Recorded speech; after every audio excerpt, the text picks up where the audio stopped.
कृष्णाय वासुदेवाय हरये परमात्मने प्रणतः क्लेशनाशाय गोविन्दाय नमो नमः।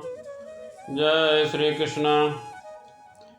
ज्ञानेन तु तद्ज्ञानं येषां नाशितमात्मनः तेषामादित्यवज्ञानं प्रकाशयति तत्परम् तद्बुद्धयस्तदात्मनिष्ठात् परायणा गच्छन्त्य पुनरावृत्तिं ज्ञाननिर्धूतकल्मषा।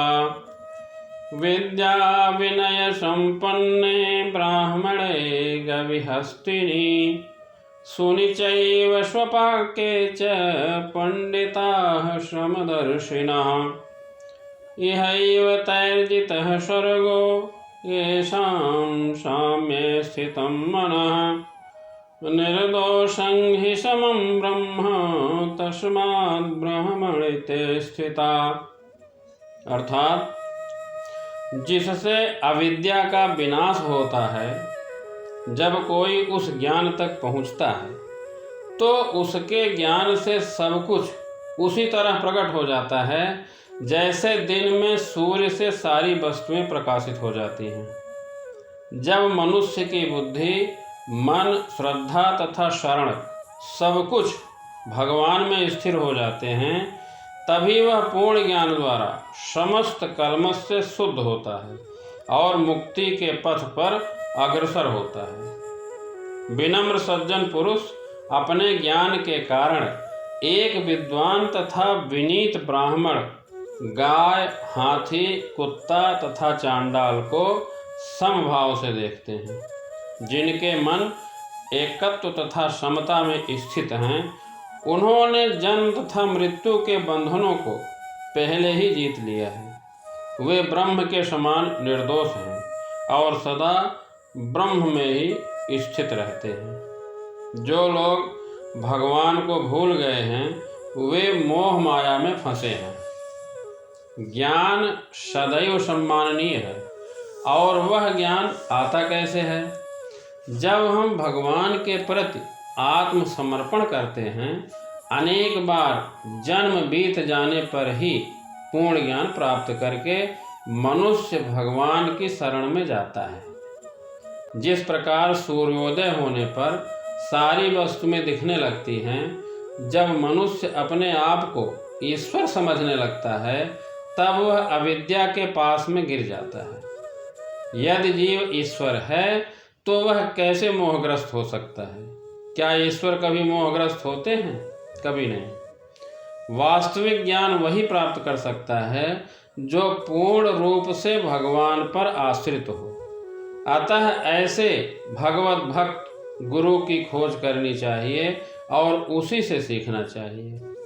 भले ही किसी मनुष्य को इसका पूरा ज्ञान हो कि वह शरीर नहीं, इससे परे है, तो भी हो सकता है कि वह आत्मा तथा परमात्मा में अंतर न कर पाए, किंतु यदि गुरु की शरण ग्रहण करता है तो वह सब कुछ जान सकता है। ईश्वर के प्रतिनिधि से मुलाकात होने पर ही ईश्वर तथा ईश्वर के साथ अपने संबंध को सही सही जाना जा सकता है। जो ईश्वर का प्रतिनिधि होगा वो कभी भी अपने आप को ईश्वर नहीं कहेगा, जबकि उसका सम्मान ईश्वर की ही भांति किया जाता है, क्योंकि उसे ईश्वर का ज्ञान होता है। हर मनुष्य को ईश्वर और जीव के अंतर को समझना चाहिए। परम दिव्य सत्य श्री भगवान ही हैं। भगवान ही इस परतत्व की पराकाष्ठा है, उनसे बढ़कर कुछ नहीं। परम स्वतंत्र न सिर पर कोई। भगवान परम स्वतंत्र हैं, उनसे बड़ा और उनके ऊपर कोई नहीं है। जिनके मन, बुद्धि, श्रद्धा तथा शरण श्री भगवान में है, उनके सारे कल्मश धुल जाते हैं और उन्हें ब्रह्म संबंधी प्रत्येक वस्तु का पूर्ण ज्ञान होता है। और ऐसे दिव्य ज्ञान से युक्त होकर वह मुक्ति पथ पर प्रगति करता है। श्री भगवान के परायण जो है वह व्यक्ति यौन या जाति में भेद नहीं जानता।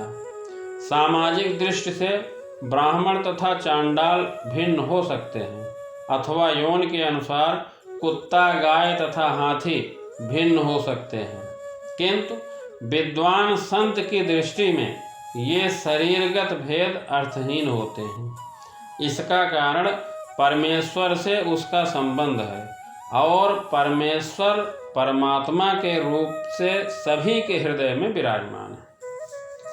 परम सत्य का ऐसा ज्ञान वास्तविक ज्ञान है। जहाँ तक विभिन्न जातियों या विभिन्न योनियों में शरीर का संबंध है, भगवान सबों पर समान रूप से दयालु हैं, क्योंकि वे प्रत्येक जीव को अपना मित्र मानते हैं। फिर भी जीवों की समस्त परिस्थितियों में वे अपना परमात्मा स्वरूप बनाए रखते हैं।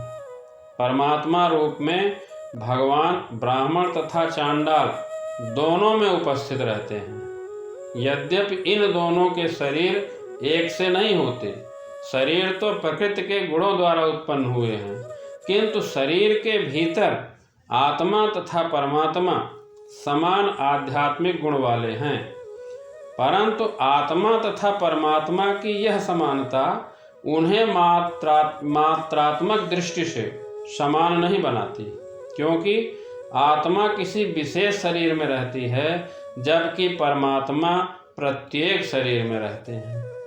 आत्मा तथा परमात्मा के लक्षण समान हैं, क्योंकि दोनों चेतन, शाश्वत तथा आनंदमय हैं, किंतु अंतर इतना ही है कि आत्मा शरीर की सीमा के भीतर सचेतन रहता है, जबकि परमात्मा सभी शरीरों में सचेतन है।